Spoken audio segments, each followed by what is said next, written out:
You're listening to Just a Couple of Jerks with me, Paul Winstanley, and another regular person from the IT community. This episode, I'm speaking with Harjit Dhaliwal. Now, you guys know Harjit. If you're in the community, he's everywhere. He's the face, or the community face, of events like Ignite, and whenever you see him out there, he'll arrive with a smile on his face and a camera in your face. He'll get a selfie, and next thing you know, you'll be tweeted all over the internet.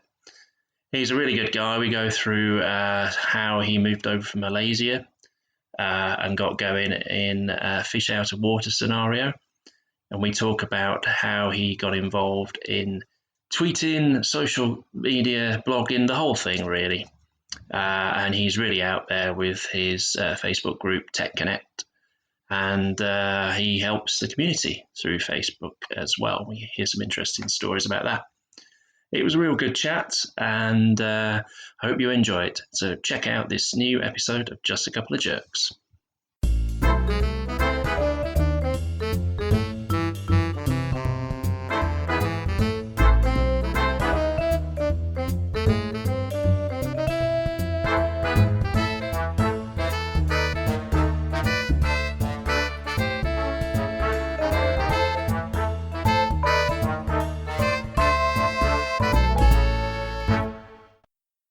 Yeah. So what you get a whole day of the living room, and all the kids are sat in their rooms, broadband all day. Yeah.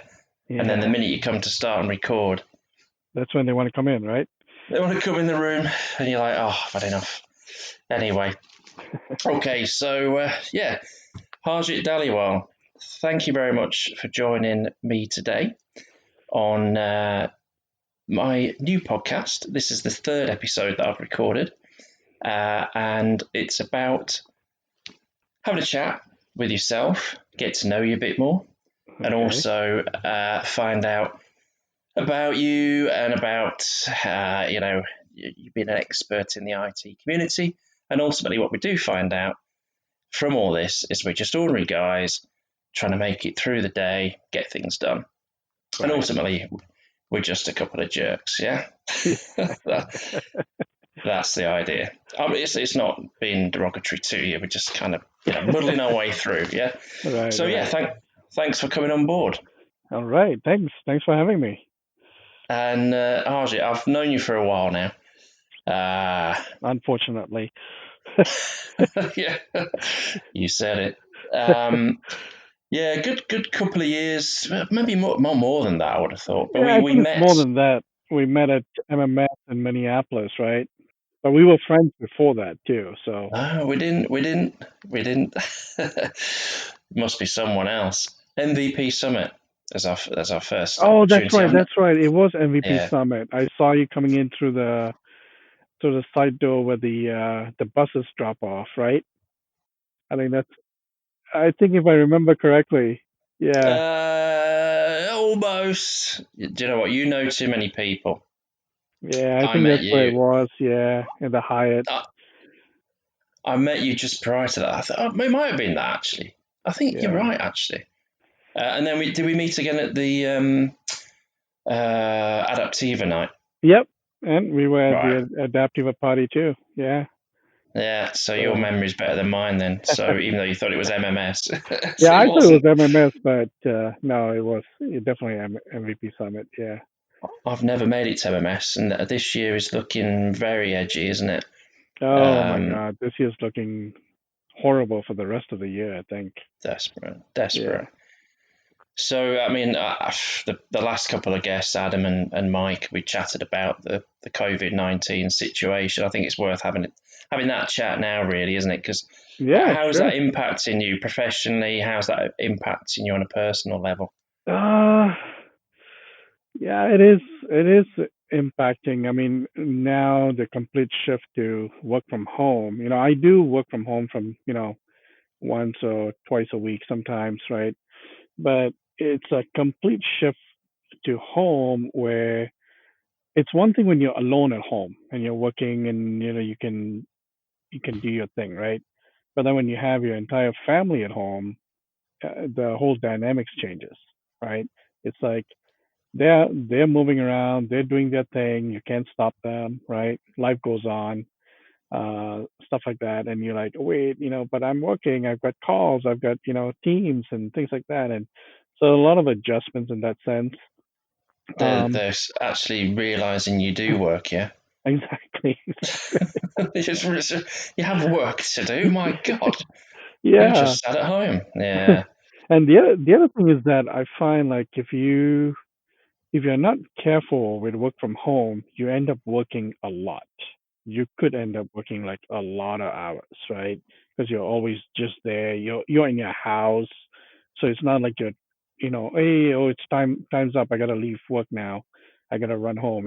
That kind of a thing. You're already home, and it's so it's dangerous, isn't also it? the other thing I learned, and I've been saying this to a bunch of people too. One of the tips I received was creating a separation of space in your house wherever you are.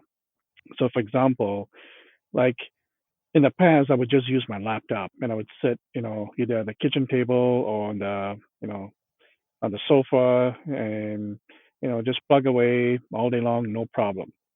But then when you're actually doing it 5 days a week and you have family in the house and stuff, now it's like, wait, if I sit where I sit on the sofa, I'm working all day long, even throughout the night, because that's not a separation of space. So you're like your living room is supposed to be like your entertainment area. Your kitchen is where you eat, right? Your bedroom is where you go to sleep and stuff like that. So you got to carve out a nook or a corner somewhere, whether it's in your basement or whether it's a spare bedroom or something. So you can step out of it and say, hey, I'm going to go get a coffee. And, so Move that has, around a bit. yeah, Yeah, and isolate yourself in a different way, isn't it? Shift exactly. yourself in. Yeah, I should do that really because I'm sat on the sofa and I suddenly go, oh, I'm not moving at all. Exactly. Um, yeah, I'm moving into the kitchen, making like say making a coffee. Yeah, I make sure when I have lunch at home, I'm sat in that room, away from the screen. Right. But I do have the computer at the back of the room, but I don't tend to sit there. I just put my feet up and I put some music on and things like that. But then it's, as you say, it's that, oh geez, I'm just sat here and I'm sat here all day, and it is like you say, it's the space for other things, really, isn't it? Right. And if you sit there all day long, let's say where you have your TV in the front or your sofa and all that, even if you put your laptop away on the side, it doesn't stop you like every, so many minutes. You'll turn around and you grab the laptop. Oh, let me check Facebook. Oh, wait. Oh, Yeah. let me check if there's an email from work, right? Oh, let me check. Oh, wait. Oh, there's someone, put in a request for this. I'll just take care of it. I'm right here. No problem. Right? So you're Harjit, always in work mode.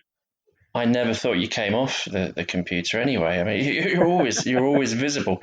But yeah, totally, isn't it? I suppose Yeah. it's disconnecting from that, isn't it? And it's hard. I mean, do you work at home a lot, or has it just been enforced by the current situation? It's more enforced by the current situation, but my work has been really flexible too. With my department's always been able to, like, if we are taking care of something at home, we're like, hey, I'm going to be home because I'm, getting an electrician coming over or something like that, or hey, I've got to deal with the kids or something, right? So we're pretty flexible in that sense. So we've been doing that already. So it's not a anything different. It's Yeah, just that now you are like complete full-time mode. It's like I said, not only your equipment changes too, right? Instead of from a laptop, you're like, I can't, I can't just look at a laptop screen all day long and have, you know, a zillion windows, your RDP window and your email and your Teams and all that stuff. Now you need a bigger screen. Now you need a table, yeah, right? Yeah. So it's different. But it's coming along. I mean, I've adjusted to it now and stuff like that. It's no big deal. The yeah. Is it a couple of weeks you've been doing it now, roughly? Would you Yeah, say? okay, at least a couple of weeks Yeah, now. Yeah. yeah. And what industry is your company work in? Are you We're in higher education, okay? so it's a university. Yeah. So has that finished then? Have they pulled the plug on it for the rest of the year, or? It is full for the rest of the semester, which is till end of May. So if basically what the last couple of weeks, or at least last week, was just crazy busy with trying to support people on Teams. All of a sudden, our Teams usage just skyrocketed. Everybody wants access to it. Everybody needs to be licensed. And then we also had to get live events with Teams configured and train people on it because we were having some um, so instead of students going to campus for, the ones that were accepted for next year, they usually come to, on campus and meet with the different departments and do a tour and stuff like that. Now they can't do that because we're stay home, stay quarantine kind of a mode, right? So we have to like switch all of that into live events. And so that was a lot of like meetings last week about how to use it, how to do production, how to do speaker mode and stuff like that. So it all worked out. I mean, but it was definitely challenging. Um, yeah. And then it's you and I both do a lot of config manager stuff and Windows 10 management and all that stuff. That too has changed um, a bit in terms of wait, all of these users that I used to support mostly used to be on campus, right? They were they were in your internal network, and now they're all remote. They're all staying home and working from home with their laptops or desktops that they took from their office, right? So you're like, wait, how do I support these people now? One of the challenges we are facing, and you may have the answers, or your listeners may have the answers for this, is that our users don't have local admin access on their machines. So they are at home now. They're calling the help desk and saying, "Hey, I'm having trouble installing the software." They're like, because they're getting, the UAC prompts, but they don't have local Mm-hmm. admin access. They can't bypass it. So the help Yeah. desk says, "Hey, no problem. We'll remote connect using this software called Simple Help, right? It's like a Mm-hmm. remote." So they do that. And I also ask for elevation on the end user side, and they can't do it. So the credentials don't get transferred over, right? And so they're like, I can't help you. It's They're you kind of know. stuck. And also we're noticing like certain applications like Teams, for example, um, if you haven't used Teams before and let's say it's installed and you join a meeting, one of the first things it asks you is this, the network, allow your network information, the domain, public and private. Um, Yeah. Yeah. Yeah. Yeah. so it'll say allow, and you try to click on that. If you don't have admin privileges, that you can't do it. So it's a catch 22, right? Yeah. It's adding some extra challenge into the mix. Yeah. Right.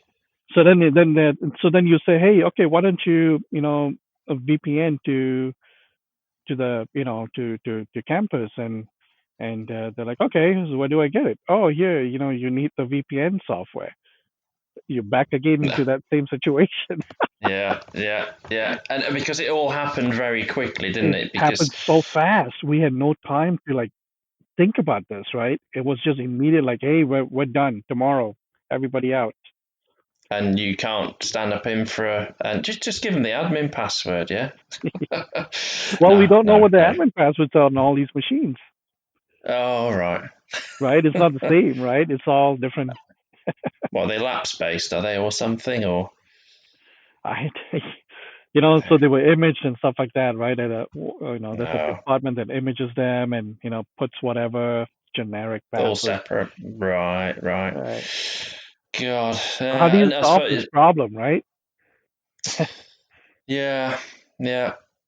Well, what we'll do, we'll throw that out to the community, and they can start some chat on that. Yeah. It's you're stuck in a position there. In the It's past, it I had seen a tool. I think it was like a third party tool someone had created, but it's no longer available. And it was something about give me admin or give me admin access or something like that. That the name of the tool was. So somehow you just ran this applet. It granted you temporary admin Oh yeah. access. And, so I'm wondering if there's something like that available out there. Yeah. You Do you know, know what? I did some work for a company where they had a similar tool. It was written in house, and they gave it to all the users so the user could go in and self elevate to admin. And it just created application chaos across the estate. So when they moved to Windows 10, it was just like, okay, we now right, need to audit this and we need to work out what the hell's going on. right.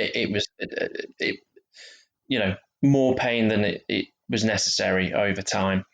Um, Yeah, the last thing you want it's to do not is like we want to grant them like, complete, access for forever. It was just like one-off use cases, yeah, yeah, temporarily for the day or for that particular application. Because the other things that we're noticing too is that uh, some of these applications, like I think it's even Teams, that will also prompt you or for the Windows Defender exclusions that will pop up, and you're like, and you can't exclude the path to the DLLs, right? It's very challenging, man. and is that keeping you busy then? All those Very sort of busy. things, Yeah, all those it's challenges, trying to get around them, trying to find a way to solve it. yeah, and so I thought I was doing well. I said, hey, no problem. We have Software Center with config manager, and I can deploy applications that and users won't need admin rights and all that stuff. No problem. And then I discovered early last week, oh wait, I can't. I'm not getting any policies or applications um, outside the network, like internet-based clients. And I'm like, wait, but I do have IBCM set up. I had it set up for years, and I know it was working. Like, what the hell happened? And Right. so all of a sudden, I'm Only like, when you get thrown into that scenario do you find out that issue. Was that the case? Yeah. yeah, yeah, exactly. So I'm like, oh no, I had a lifeline here. This would have been perfect. So I can Oh, VPN into the network, no problem. It works, right? I'm internal. I will remote in into a VM that's internal, no problem. Everything works with config manager. But internet based, nothing. Well, I open up a case and stuff like that with Microsoft, and we were going back and forth, and they were saying, "Oh, I think it's your certificates." I'm like, "No, it's not my certificates. Trust me, everything's fine."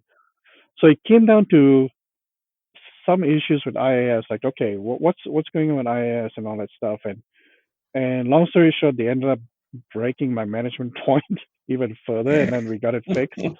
But it came down to two things.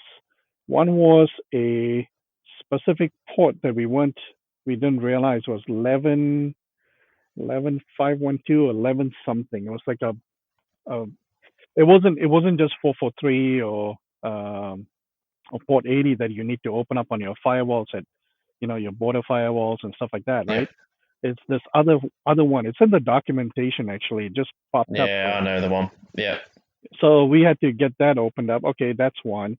The other thing was that we had to remove the checkbox for what is that? Check uh, the CRL. revocation. Yes, and that was Yeah. checked. So we Okay. unchecked that, open up the ports, refinagle stuff with check the permissions and stuff like that in IAS and everything like that, and then things are working. But here's a caveat though: it only works after you VPN to your network and you run your machine policy and stuff. Once it once it does all that stuff, you disconnect. It will start working from that point on. Yeah. It needs to know. It needs to talk to a management point, doesn't it, and get the Right, policy exactly, and know about the existence of all this. Yeah. exactly. So at least I got that part fixed. But now, how do I communicate that with users? Right? Hey, by the way, should we VPN? Yeah. And Yeah. I haven't got the VPN software, like you say, and I can't install it. So catch 22. Yeah. Challenging times, and it's keeping you busy. That's the thing. So, how long have you been doing all this, Harjit? Oh The my config God. manager stuff. Have you been working there for quite a while? Yeah, I've been at the university for about just over 16 years.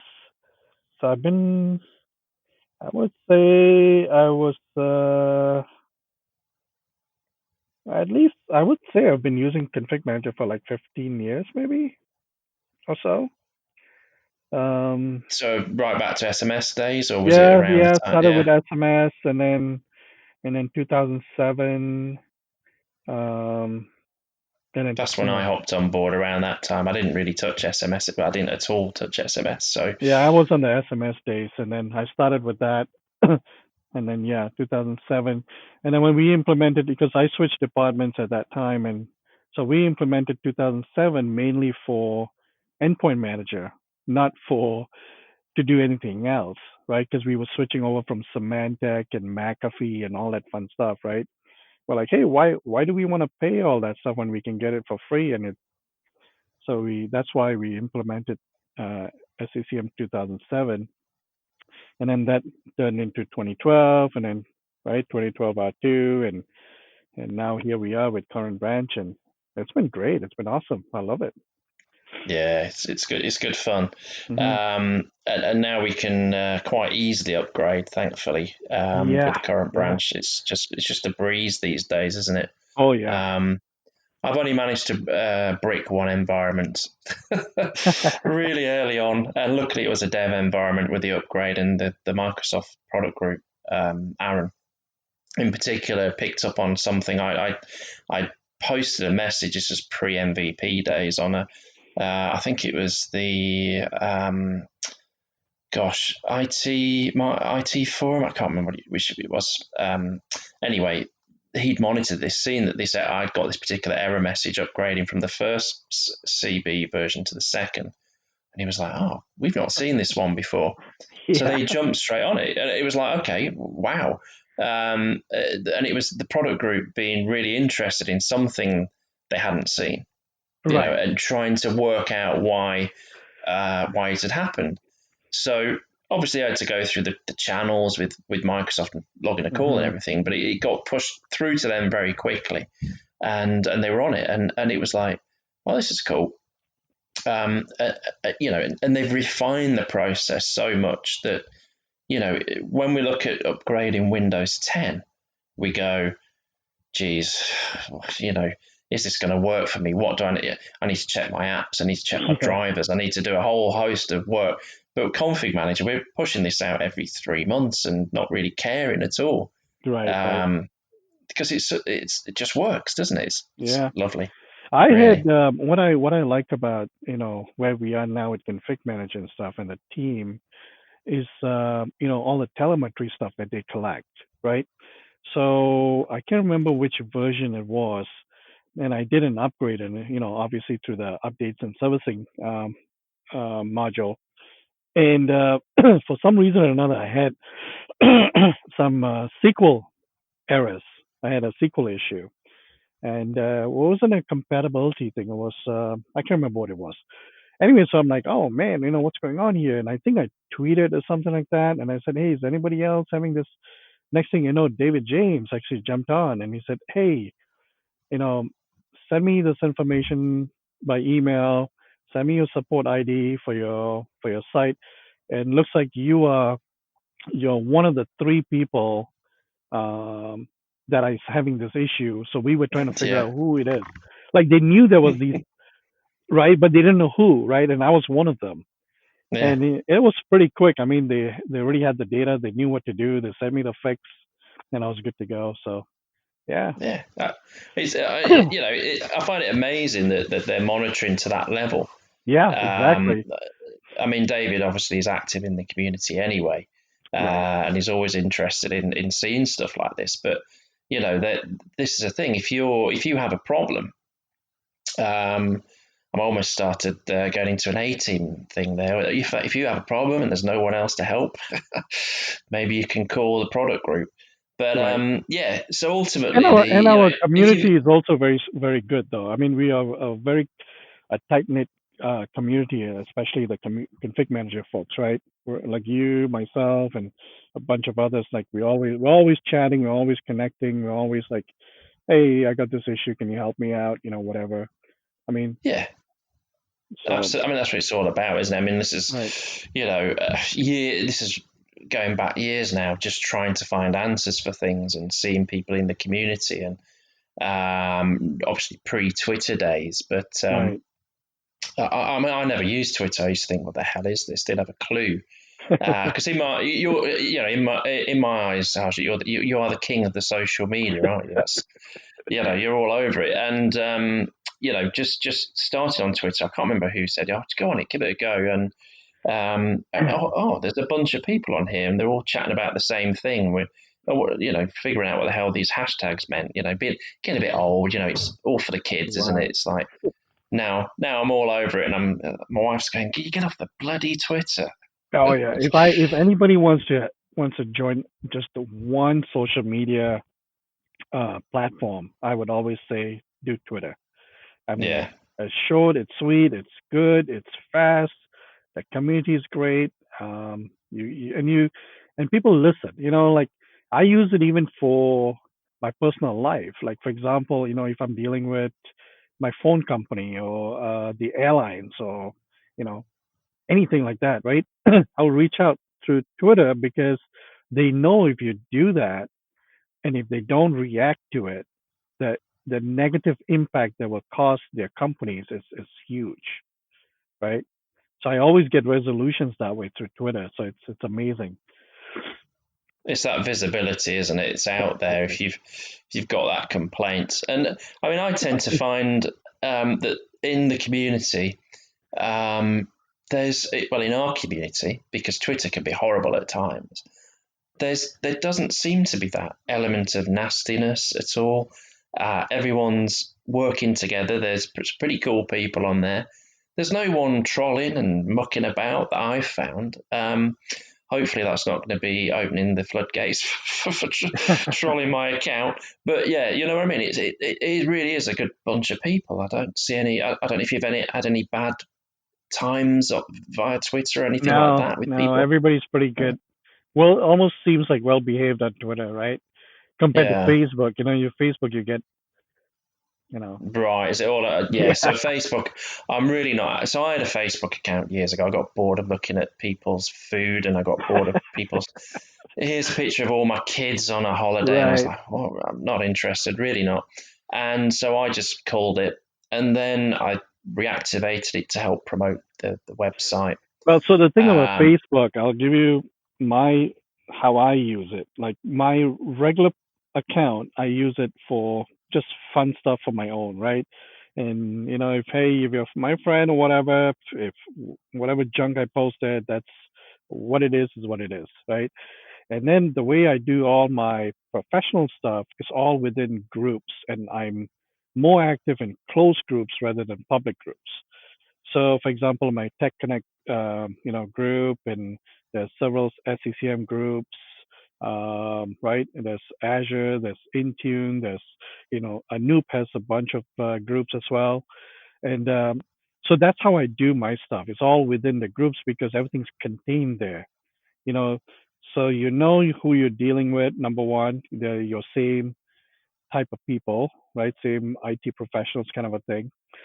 And then your outsiders who are your regular friends and your kids and your whoever, you know they are not involved with this, they don't see the discussions, they don't see this other stuff that you do because they don't need to.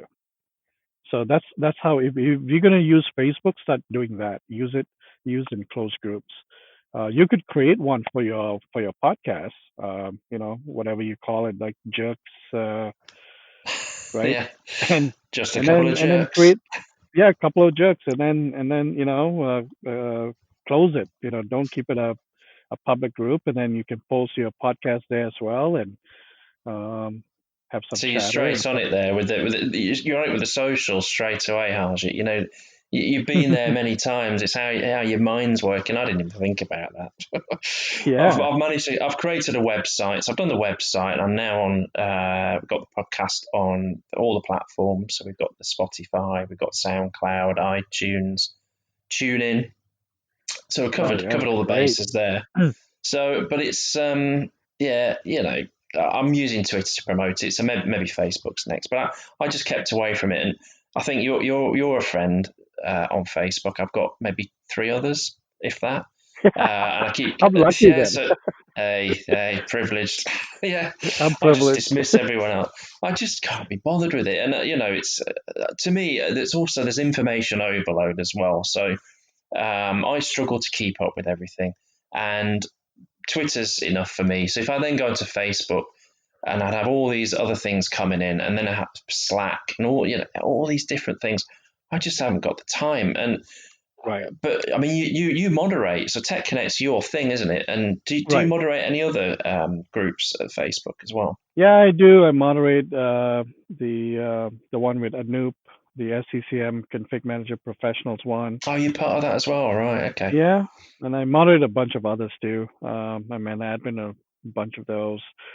Some local ones. I've got a one for my own town that I manage for the community, and then I've got one for the state of Vermont for roads. It's called VT Roads. So it's all about. I think I've got like over 30,000 people in that one, where people will like Jeez, post about road conditions and closed roads and crashes and things like that's that. more So interesting than Config Manager by the sound of yeah, it's a different it. vibes, and but the it's very interesting because the groups that are non-technical, I find them they're much more challenging to manage because you're dealing with very pure people's personalities. Like Hmm. people just like the technical side, people are very straightforward. Like, hey, yep. So what is it you don't understand about uh this thing about I don't know, Windows 10? Well, what are your issues? Well, what are you running into? What's your error? Okay, boom, that's it, right? But whereas when you're dealing with the external people, they are like, oh yeah, they start talking politics, they start talking religion, they start giving you their own personal 2 cents about something, and you're like, this has nothing to do with anything. Like, just take your business elsewhere, right? Like, I'm done with this because now what you're doing is that you are creating a very hostile environment for the rest of your members of that group. So it's This does that go back to what I was saying about Twitter about the community kind of you there don't have that seems in to Twitter. be Twitter is that's why I love Twitter. It's that's what you see is what you get. That's it. That's all. You know. yeah, And but the in fact, if community you act itself, right, do you know what I mean? and It's kind of if you like start acting like if you start acting like douchebags, like what some people do on Facebook, and if you do yeah, that on Twitter, you'll get a backlash. People right. will hammer you. You know, and and the spread is even higher, right? I mean, if you have 2,000 followers and you post something and it goes out to them, and then if they have 2,000 followers, it just keeps growing that way, right? It spreads Well, so yeah. fast. Well, we're seeing that in real life with metrics and exponential growth, aren't we? It's Right, right, yeah, things happen very, very quickly. So, how much right. time do they take up for you on a sort of day to day level? Is it a few a few minutes, or is it an hour or two? What, to manage all my social media stuff? Well, the Facebook stuff, I mean, in particular, just It's you've got not. quite a few. I got it. I basically have been doing it for a while now, and I've got the tips and tricks on how to do them. So it's not very difficult for me, actually, to be honest with you. I get alerts, and then I react to the ones I feel like, oh yeah, this one's good, or this one's not good, and oh, this one can wait, or something like that. Or I'll just like close, I'll have approvals set for posts so that if they have to wait in a DMZ before I can approve them or delete them, kind of a thing. Or I'll just close like commenting or something like that. So when things get ugly on a particular post. So I know how to do it. So it doesn't take me a lot of like um, effort really. Okay, that's quite Yeah. interesting. I thought it would be consuming, to be honest. It, it it's I mean, you've obviously got it down to a T, so it helps. And but I kind of thought you'd have to go in, read everything in minute detail, have a think about it, that Now, kind of stuff. No, that's now, why you and gloss over my you comments. Yeah, know, and then I'll have people like they'll report like posts or comments, and then okay, I'll react to that. And sometimes depending on the type of groups that I have, like let's say my local town, I know like certain posts, if I approve those, that's going to generate a lot of drama, a lot of like negativity. So I'll just like immediately, I just won't even approve those because I have a sense of it already now, like what's going to work and what's not going to work. right. And and then sometimes I'll just like for the sake of you know humor, I'll just let some things go, and I know they're going to get ugly, and I'll just let them have it. Yeah, You know, like, if yeah. they You got kill the each other. the devil and the angel on your shoulders here. You go on, Yeah, press the yeah. button. No, don't do it. Yeah, do it. Go for it. And you're in the Go middle for it. smiling. Oh, this one's going to Let cause me some know when havoc. you guys had enough, and I'll take care of it then, right? Yeah, Yeah, yeah. Oh, yeah. did I approve that one? I'm really sorry. Let's just retract that. So Brilliant. you were gonna And ask me about my background. I'm going to ask you about your background. I'm absolutely because I mean, so go on, tell me about your background then. So let's go back. So I was going to kind of say when you were talking about your role, your job, was IT what you wanted to do? So what is your background, Harjit? So I was born in Kuala Lumpur, Malaysia. That's where I was born and raised. And so when I was around 18 years old, I had an opportunity to go to Canada because my brother had gone there before. Then my sister was there and stuff like that. So it was like a very common thing in Southeast Asia for families to send their children overseas, like to Australia, UK, and US and Canada. These four countries were like, one of the, they would send to their kids there because of education in Malaysia and stuff like that is wasn't didn't come by easily and stuff, right? So I had like, Hmm. hey, I want to do computer science. That's my thing, and that's what I want to do. So when I when I arrived in Canada and I went to college, immediately I number one I was dealing with culture shock. I was like, Yeah. holy cow, what is this? Who are these So what people? you're Like 18, you say? I was 18, right? And Yeah. I never experienced winter before, and I was like right smack in winter, and I'm like, what the heck Jeez, is this? Like, what have I I'm signed up to?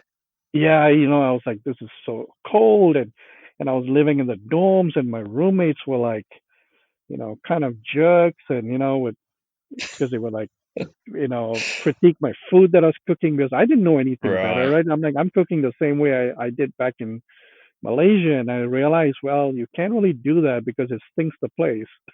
you know, Yeah. Yeah. you So can't so really so cook curry because it'll infiltrate into everything. And so I'm like, okay, yeah. sorry guys, whatever. And so I So learned were it you that feeling a way. bit out of place there with all that? Were you were you settling in well, or just thinking I'm a fish out of water a bit? I was a fish out of water a bit, and then so it took me a little while. Then I managed to find a couple of friends who were very interested in my background. They were like, "Hey, I want to be your friend. I want to learn all about Malaysia. Do you guys have McDonald's there? Do you have this? Do you have that? Whatever." And so it was fine. I adjusted really quick. Um, so the way I got into this whole IT thing was that my brother, who was living in Australia, he started doing some business, his own business engagements and stuff like that.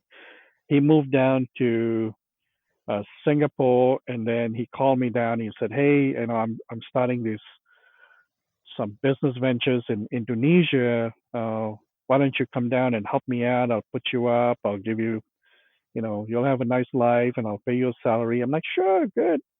So I went down. I was living the good life. I had a driver. I had maids.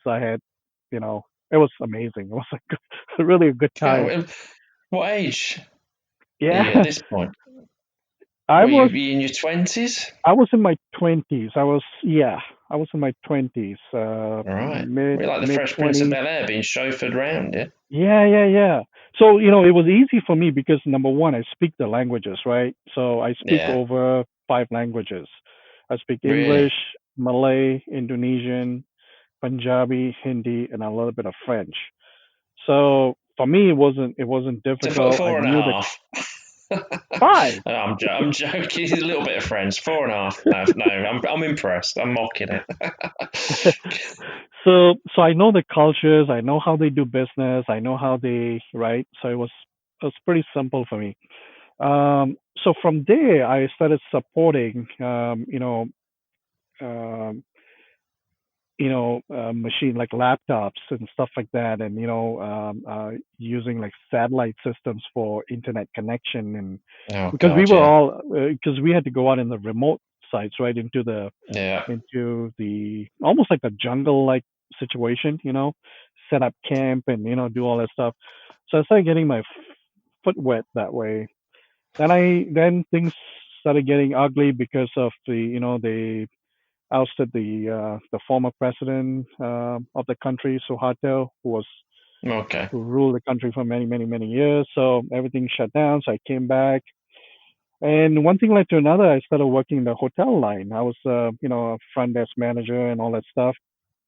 And there was this company based out of New Jersey, and they started sending out their text to all these hotels because they were changing computer systems and the reservation systems. They were like modernizing it and stuff like that. So this one guy came to my hotel where I was working at, and he said, I'm trying to help him out, and I'm like, hey, what about this? No, what about that? And click here, no, click there, and oh wait, you got this RJ45, all that stuff. And he looked at me and says, dude, you're really good at this. Are you interested in a job like this? I said, sure, yeah, whatever. So he brought my resume back, and within 2 days, I got called. They flew me down to New Jersey, did an interview. I got hired.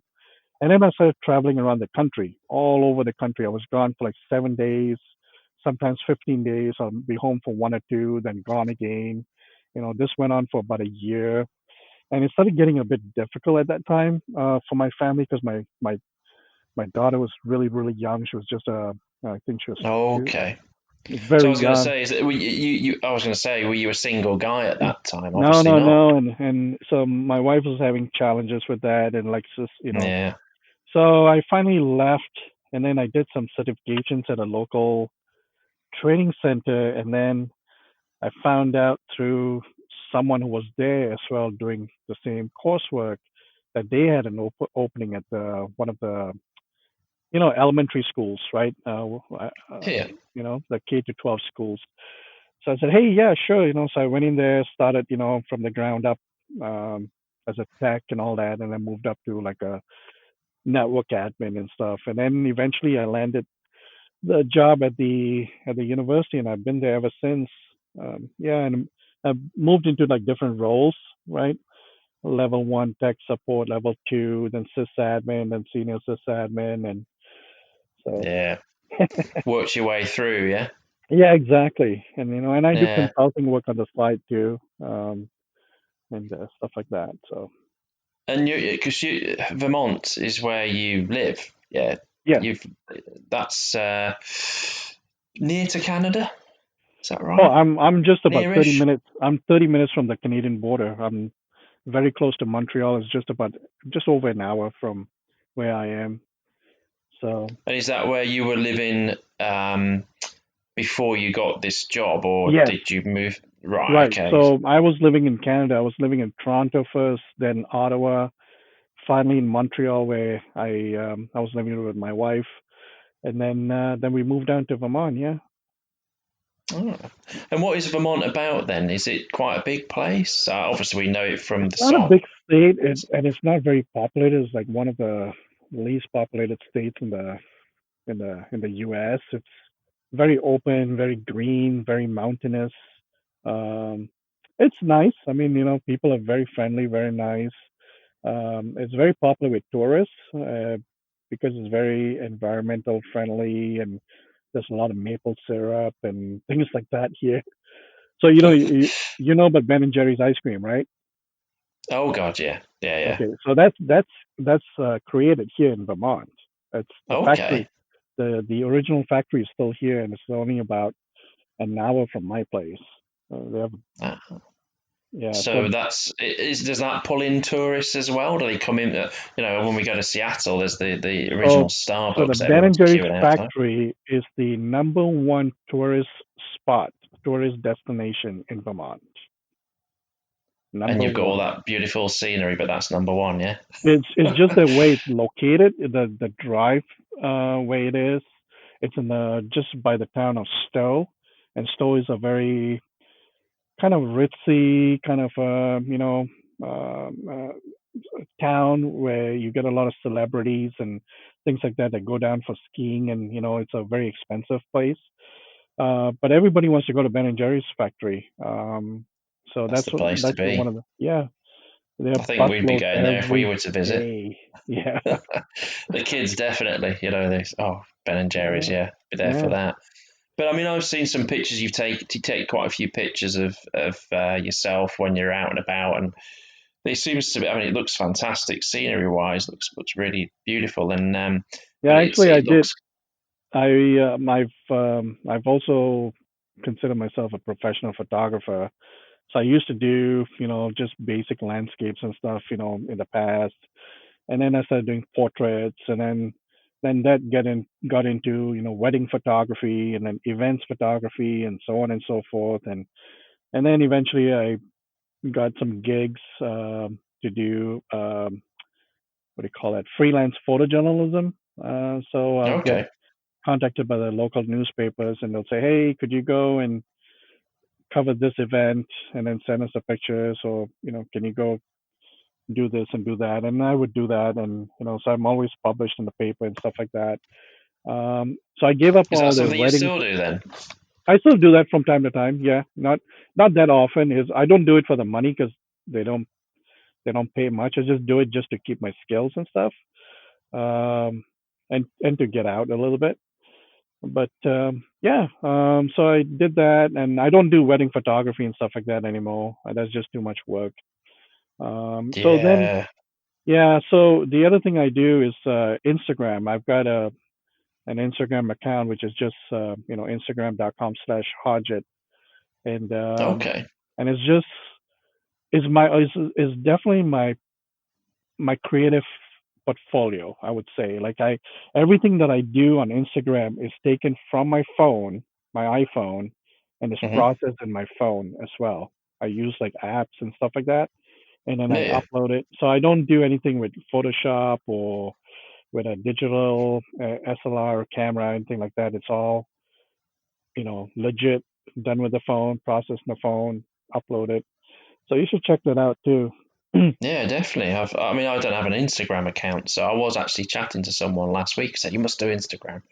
Um, and I was like, well, I'm not exactly going to be pouting in front of the mirror with my phone and blah. And he said, no, check it out. And yeah, I must take a look at that. And is it a mix of images then? What kind of are you focused on So certain I type got of so shots? Or?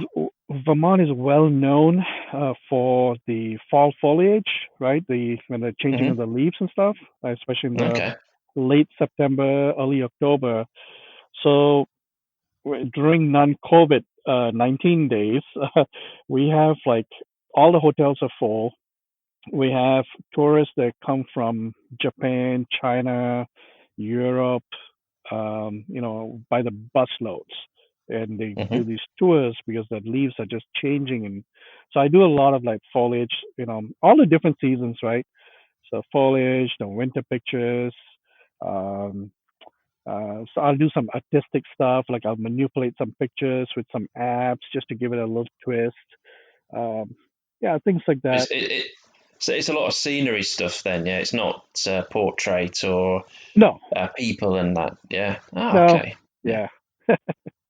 I know one thing when we're at the summit, you know, you're your photo taking never stops. I It's your know, right? constant.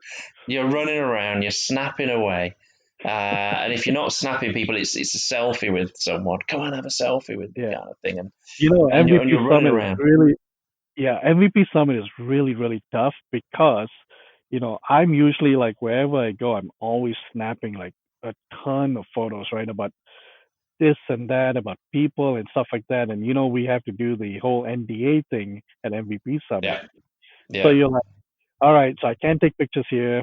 I know that's legit.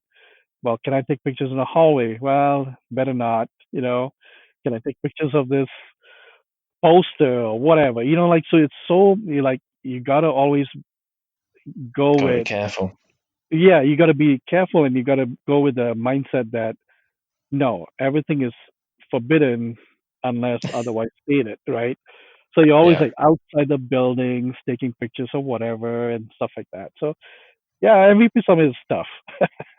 yeah, yeah. I, But I, you were also weren't you part of a social team for Ignite or something? Am I yes, right yes, I in did that. thinking that?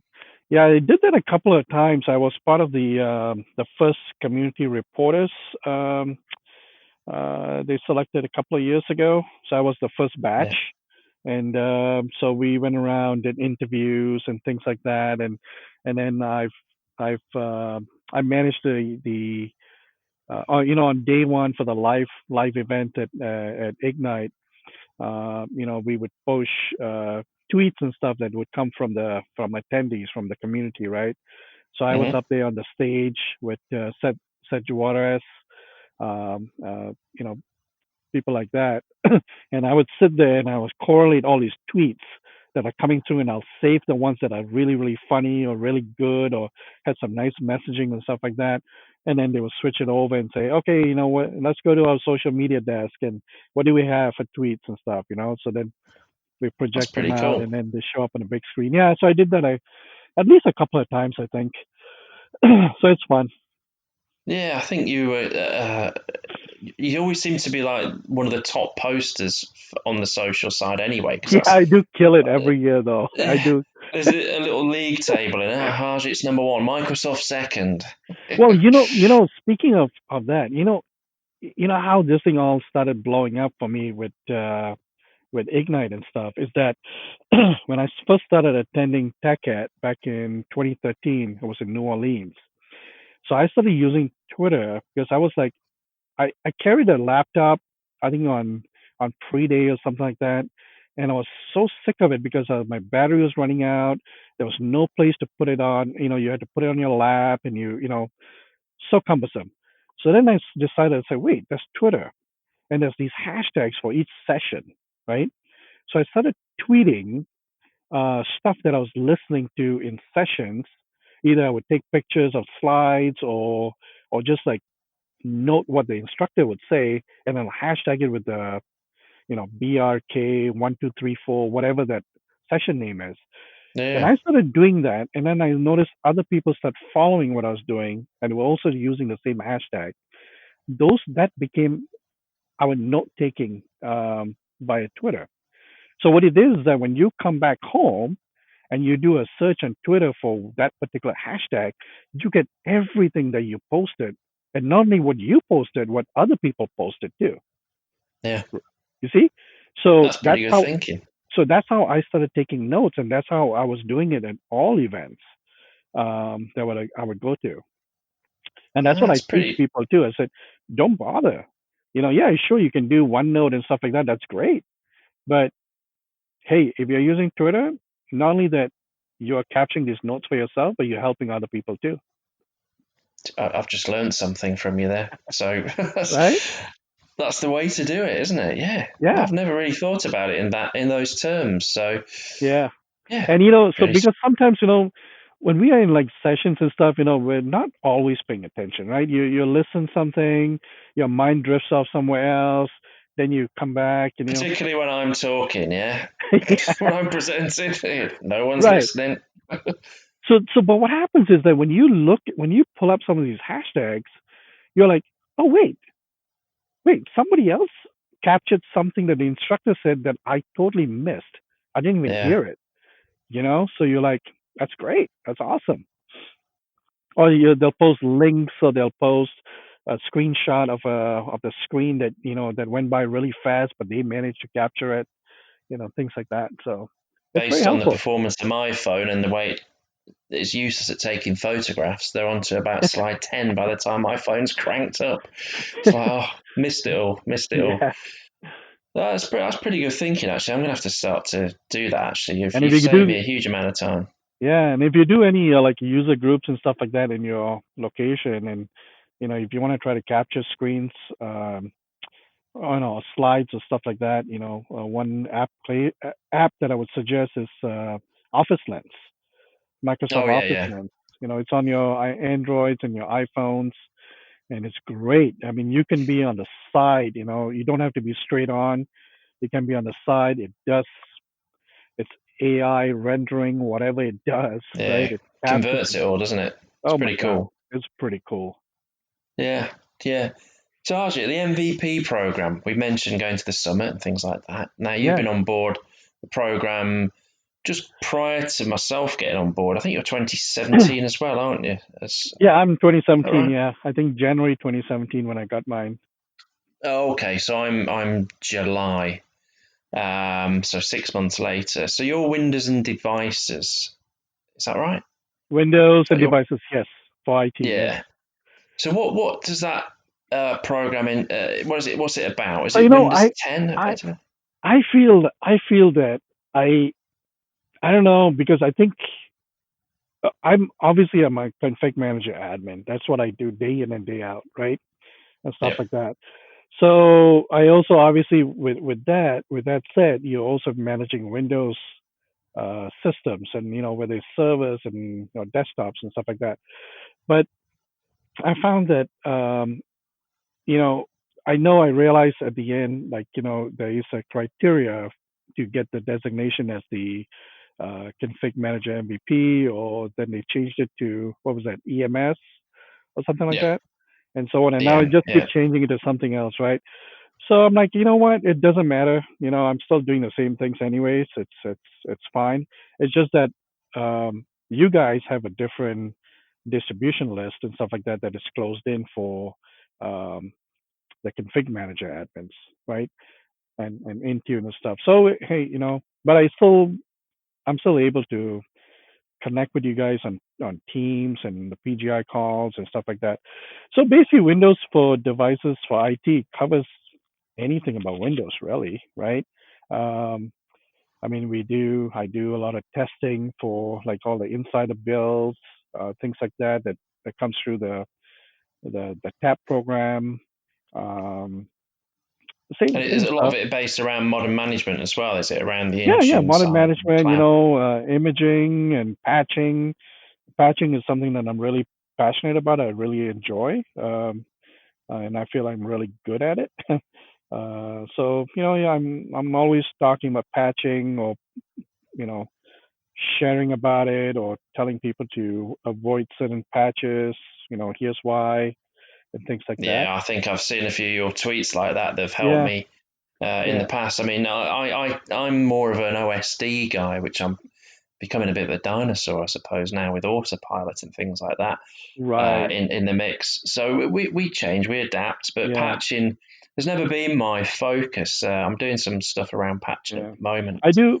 Yeah. Um, So OSD is not my big cup of tea. I know a bunch of you are really, really very good at it, and that's something you really, really focus. That's not something I focus a lot.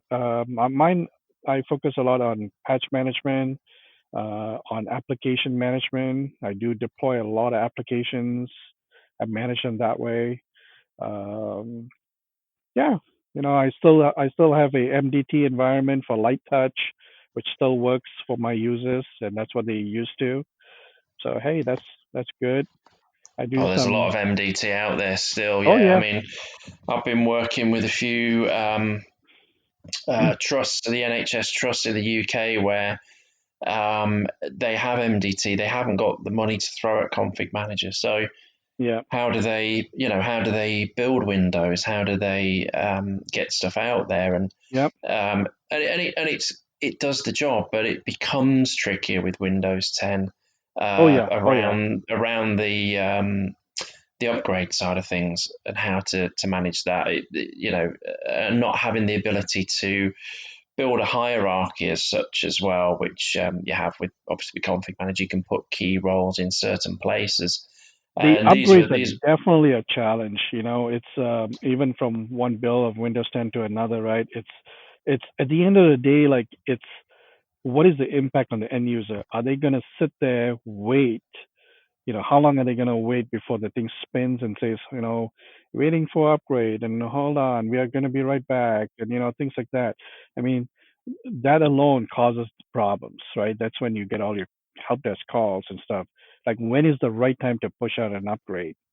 So it's yeah not just as simple as, some environments they're much more tighter and leaner, or they got much more controls and they can dictate that stuff. But when you're talking about places like higher education, universities, things like that, you can't do that. You can't just like, hey, I'm pushing out 1909, whether you like it or not, and it's going to happen, you know, and yeah you'll get a backlash because, like, no, we are teaching a class. No, I'm in meetings. No, I'm doing presentation.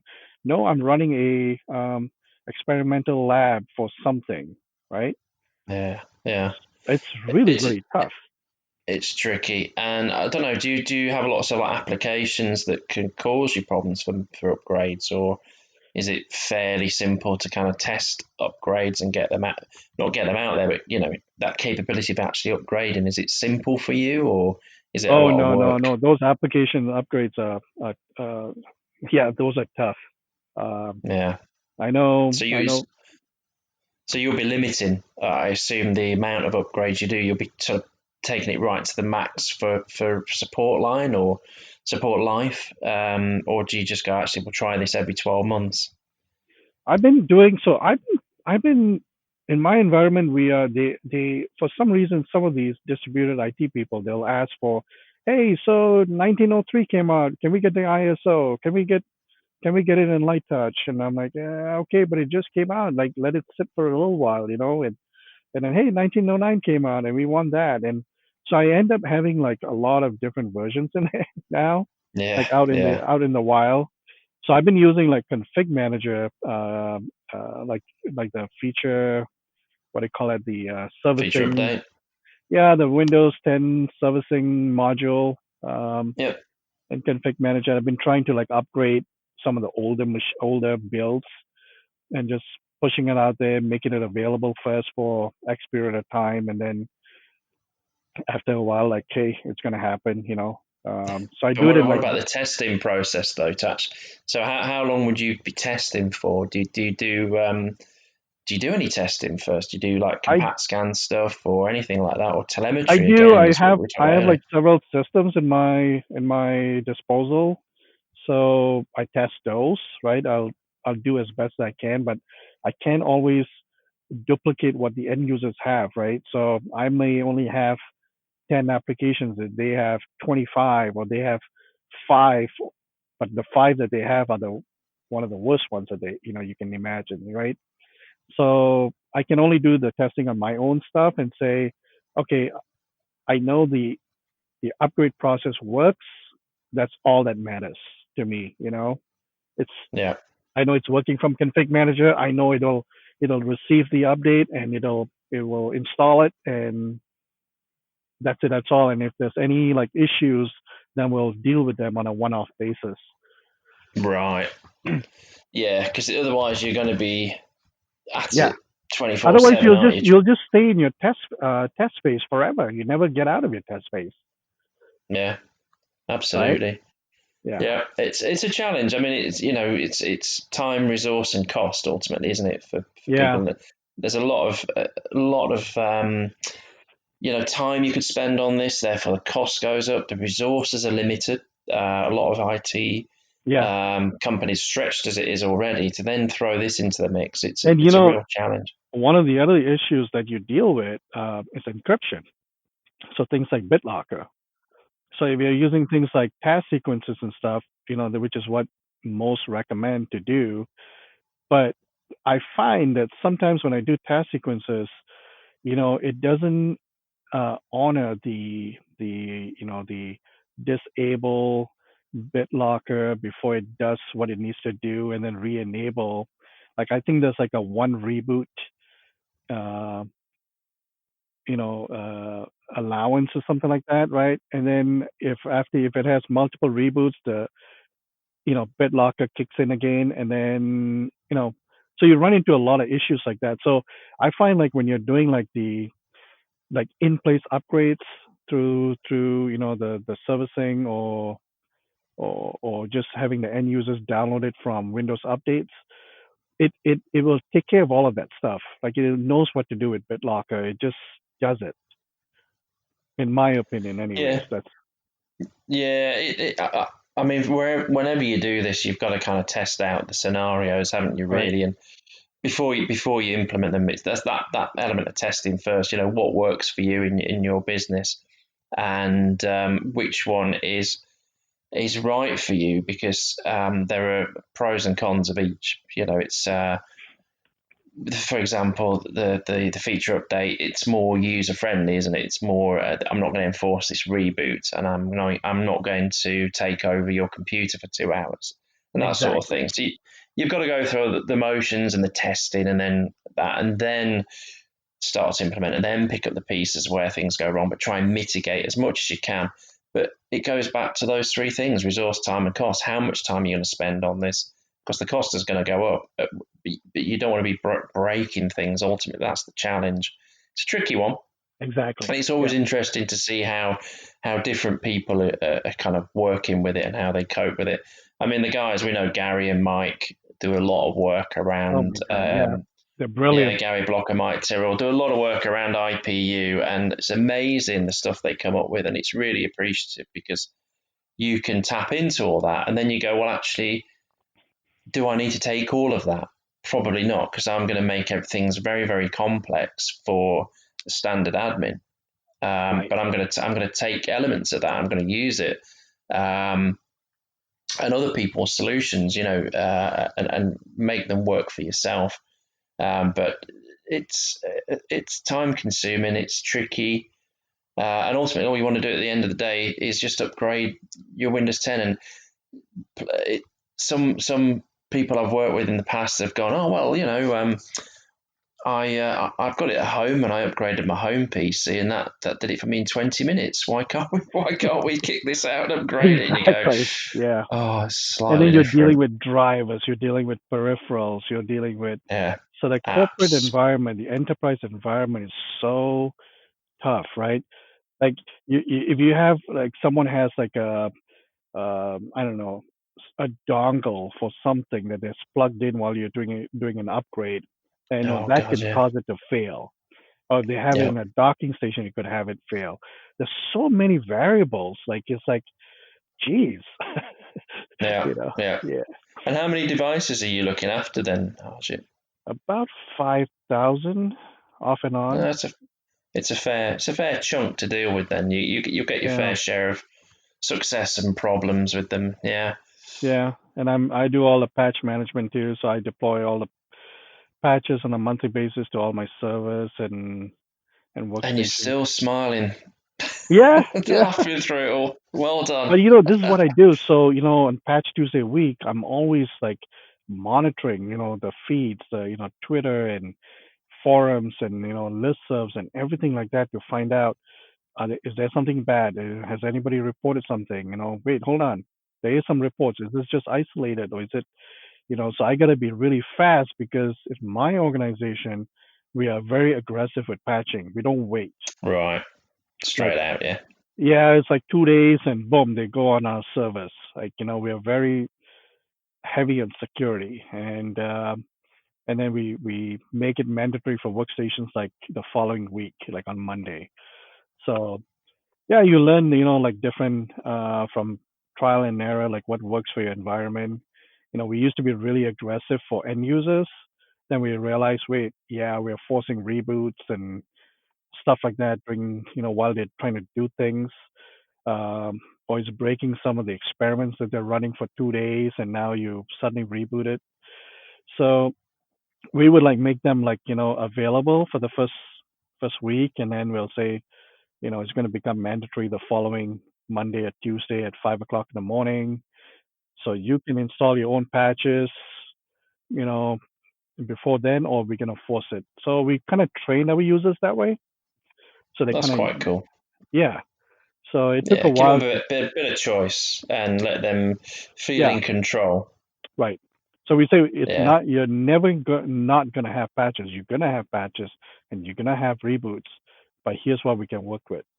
We'll give you some control, but this is all we can do, you know?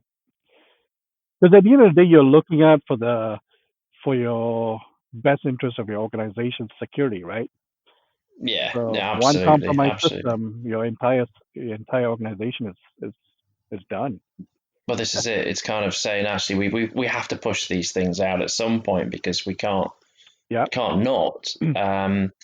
And but give at least they've got that option to kind of play a little bit first. Oh, I've got some free time now. I can do this, and right, then actually now we're going to make sure you're compliant if you've not had chance or we have to enforce this on you.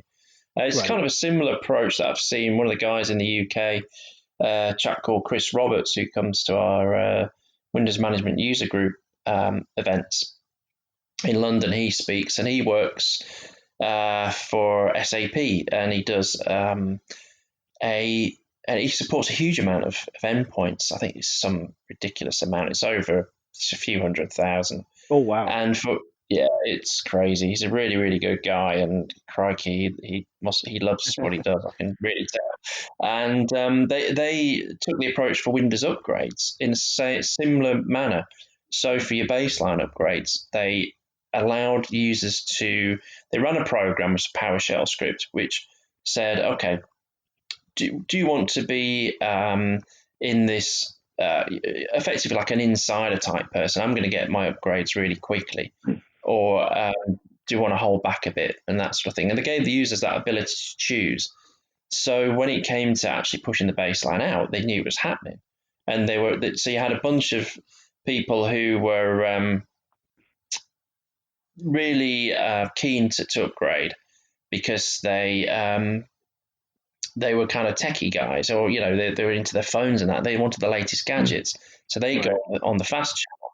And then people who were cautious, not too sure, they'd go back down the order. And all they were doing was from whatever they chose, their machine got dumped into a collection, and it was pretty ingenious way of doing it. Gave them that choice and made them the same way that you're doing with the updates every month. Just gave them Oh that yeah. option to do it, and I Oh thought yeah. that's quite cool. Eventually, they'll get enforced, but the user feels a bit more in control with it. Yeah, and we also Um, gave them like a long reboot time frame because that too, like we used to have a shorter one, then we increased it a little bit, then we increased it a little bit. So now, like I think we got like a 10-hour reboot window, and right, so if they come in, like for example, if it's mandatory at five in the morning, and if machines are there, they're turned on, they're gonna get updates, they'll reboot after 10 hours. But if users come in, like let's say 8 o'clock in the morning, turn on their laptops or their workstations or whatever, and then the policies run, and oh wait, now you got updates, I'll start installing, and then from that point onwards, it's you know you're looking at 10 hours, which is like at the end of the day, right? right, So it gives them the whole day to just do their work and not worry about it, and so it's a lot of like yeah, fine tuning and stuff that you had to do.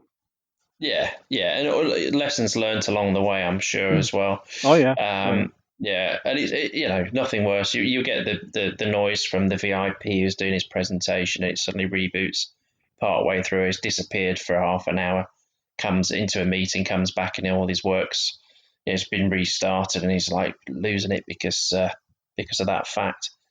Um, Harjit, how did the MVP thing happen then? We've mentioned you being on the program. How did that happen? Was it just out of the blue? Was it? How did that Oh, you mean come how I about? got it? Yeah, I tried maybe once or twice before. You know, didn't really get to where it was, and I think it was a lot of like community push that made it happen. So I really thank the community for it. So I've been very, very active in the community, especially through social media stuff and, at events and things like that. So people are finding value like, hey, this guy, you know, he, I don't claim to know everything, right? But I know how to find the resources for stuff.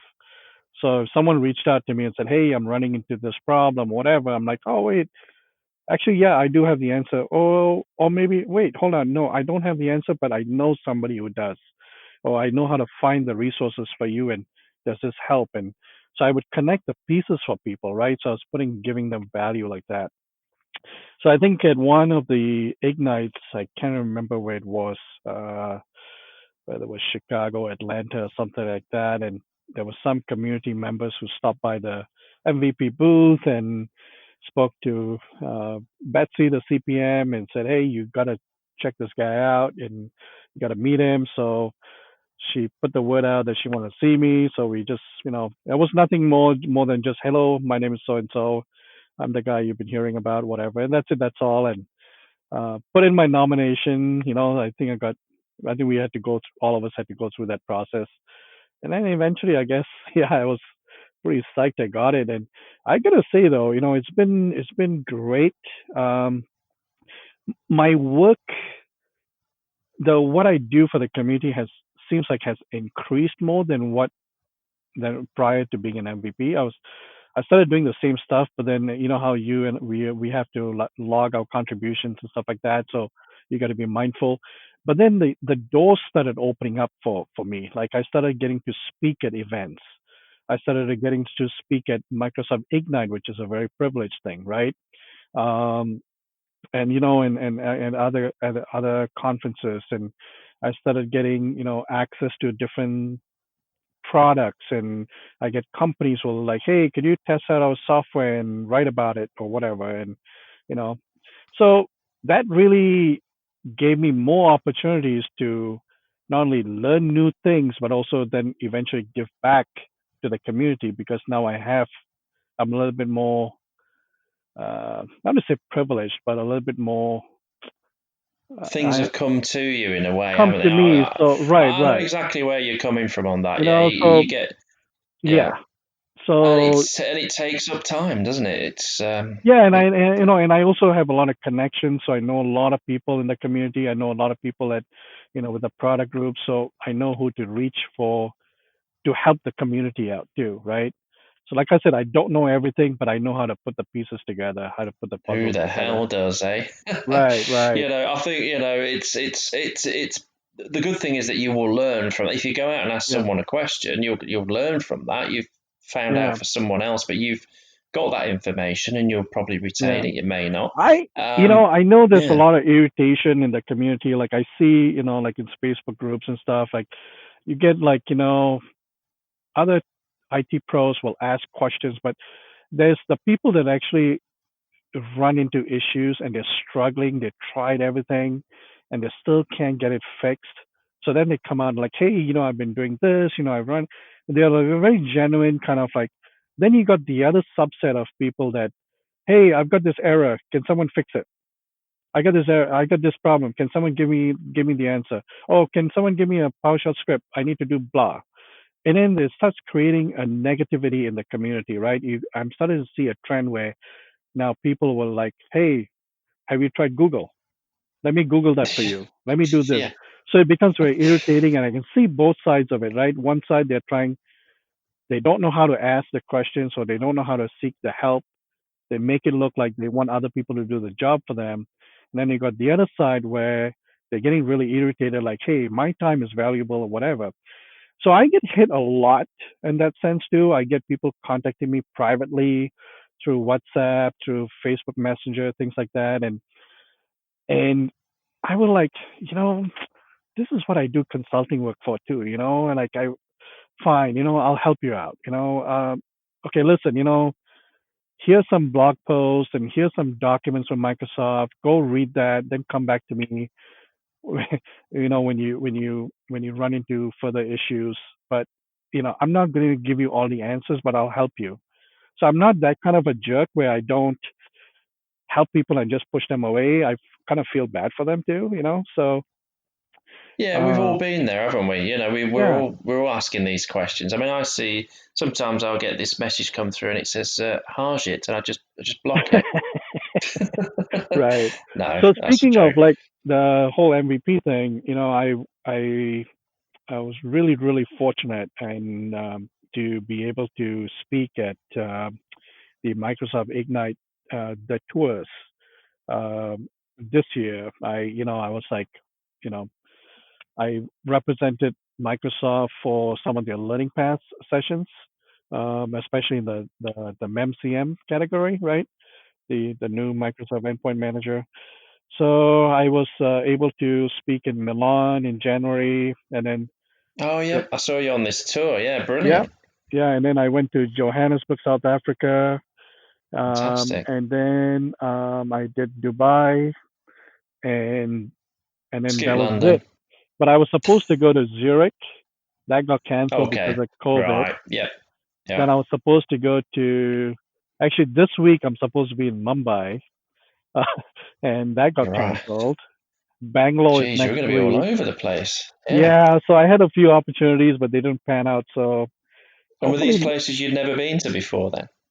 well, Dubai I haven't been, Milan I didn't go. I haven't been to any of those places before, so that was Mm, interesting. Yeah, so maybe next year. Who knows? maybe next year. Yeah, yeah. Yeah, I yeah. was going to go to London and didn't even make that, and it's I know. effectively 10 minutes away from my house. Yeah. But So I yeah. was So ended for up on your a listeners, I'm definitely reachable. I'm not sure how you gonna post this podcast, but I'm definitely always happy to help people and guide people or mentor people and stuff like that. I do mentor a few IT pros in the industry and help them behind the scenes. Also, again, connecting the pieces, or sometimes I'm just a sounding board. Like, hey, I'm struggling with work, or I'm struggling with personal life, or I'm struggling career wise, or something like that, right? So I'm there as a sounding board. You don't always have to be a technical person to be a mentor, right? Absolutely, So absolutely. I know you're one of the good guys, Harjit. And what I do at the end, because I think we've done quite a fair bit tonight, is I get people to shout out where they can reach you. So you've got all the different platforms. You've also sure, got yeah. so if you want to run through those, Okay. let me know. Yeah, So obviously they can reach me through Twitter. My Twitter handle is at Hooge, HOORGE. And then I'm also on through my Facebook Tech Connect group. It's TECHKONNECT,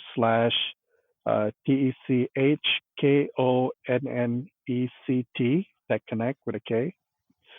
And then I'm on everything. I mean, you'll find me on I the know. WhatsApp, and um, We one of the can't easiest, escape you. yeah, one of the easiest way to find all my platforms is there's a free site called about.me slash Yep, Harjit Dhaliwal, and then you'll that's find, where to go. Yeah, yeah, yeah. And you do the podcast, the Harjit and Prayer yeah. Show as I well. do the Harjit and Yeah. Prayer show. In fact, I recorded a, a show last night, and I'm gonna push it out tomorrow with prayer. And then I also do the PowerShell podcast with Mick Fletcher.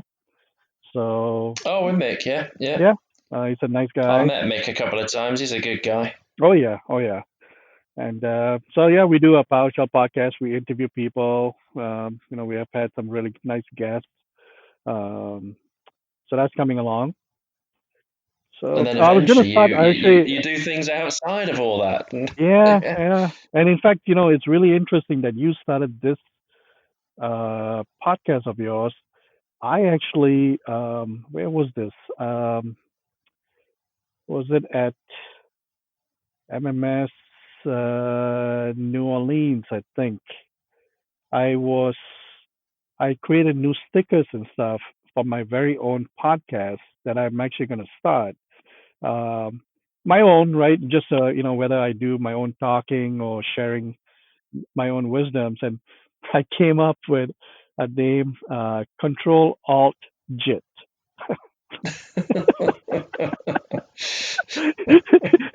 you know, I was like, I need something witty. I need something like I don't want it to be just technology or technical. I don't want to have, you know, like yours, right? It's what, two jerks or something like that, right? Or whatever it is, and Yeah, uh, but just a couple of jerks. just a couple of jerks, right? I mean, it's Yeah, very that's open it. ended.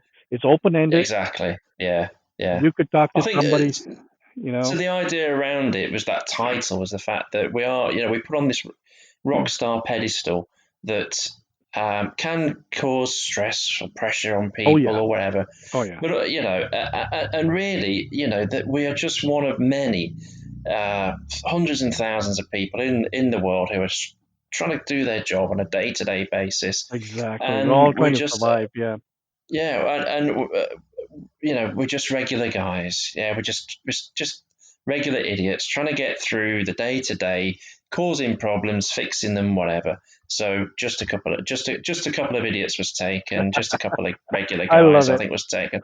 I So a love couple of it. jerks. Yeah, I didn't want to be rude to anyone, but we are just a Yeah, couple of jerks at when the I end of kick the off day. when I kick off my podcast, I'm gonna have you on too for sure. All right, yeah. I The will banter table like is this. turned. Yeah, yeah, Yeah. that's cool. I'm up for it. All Well, right. Harjit, it's been an absolute pleasure having Yeah. you on for this week, Thank you. and yeah, by all means, hook me up for the return leg, and we'll do this the opposite way around or whatever it is. And you've just given me an idea as well. Yeah. Stickers. No. Anytime, man. It's a pleasure to do this. And if you ever need me again, let me know. And or if you Yeah, have more part two. Yeah, the other, yeah, sequel. Yeah, part two and sequels, right? We can do this forever. magic. Yeah, we are so far the longest running of the podcast as well. So, Maybe we on can. that note, we'll leave it there, and it's been a pleasure. Thanks a All lot, right. Harjit. Cheers. Thanks a lot, Cheers. man. Cheers.